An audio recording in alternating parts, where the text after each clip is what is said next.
Hezbollah militants backing Syrian government troops are playing an increasingly destructive role in Syria, says Secretary of State John Kerry.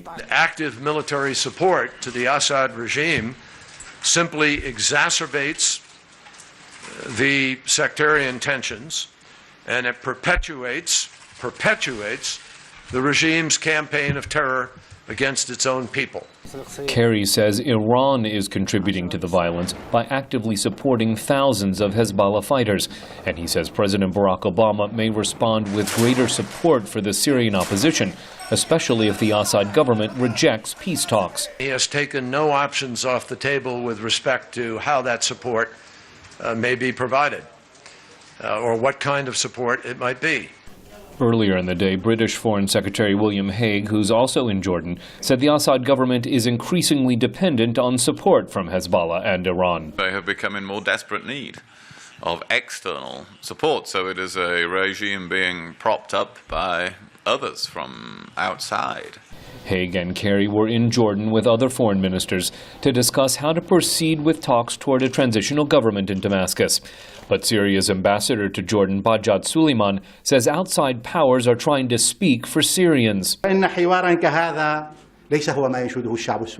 Such dialogue will not be welcomed by the Syrian people. The Syrians want serious, in-depth dialogue that incorporates all factions who can represent their wishes without foreign intervention or indoctrination. The ambassador says Syrian forces are not dependent on Hezbollah fighters. We are fighting on behalf of the entire region. We are the ones who supported Hezbollah. Until this moment, we have not even used a quarter of our power. The threat of broader conflict led to the push for peace talks, says U.S. Institute of Peace analyst Steve Heidemann. It's sinking in, I think, that if we can't find some way to bring this conflict in Syria to a close, it could destabilize the entire state order in the broader Arab Levant. And that is a very, very troubling scenario. A divided opposition is complicating the prospects for talks. Moscow's backing President Assad, and Russian Foreign Minister Sergei Lavrov has said it's up to Washington to bring along the opposition. The most important thing is to ensure that the opposition groups take part in a conference without setting any preconditions. Arab League Secretary General Nabil al-Arabi says it may be better to start with indirect talks between the two sides until things are clearer.